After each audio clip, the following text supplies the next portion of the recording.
जाडोयाममा न्यानो राख्ने घाम जस्तै तातो पहाडी हौ तिमी।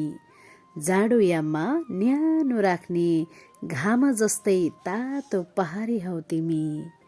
गर्मीमा चिसो छाया जस्तै शीतल दिने छहारी हौ तिमी। तिम्रो स्थान छुट्टै छ आमा, तिम्रो स्थान छुट्टै छ आमा, भन्दिन म दौतारी हौ तिमी।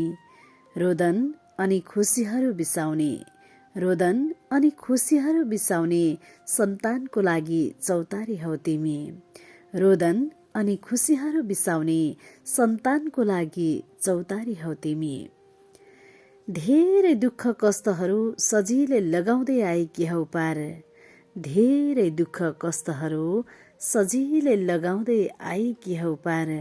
सयौं वर्ष हाँसी खुसी स्वस्थ भएर बाँचेको देख्न पाइयोस्, यही छ आमा हजुरलाई अमूल्य उपहार।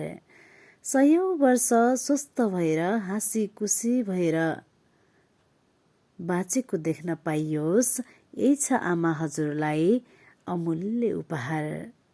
मेरी प्यारी आमाको लागि मैले केही समय अगाडि लेखेको भावना थियो।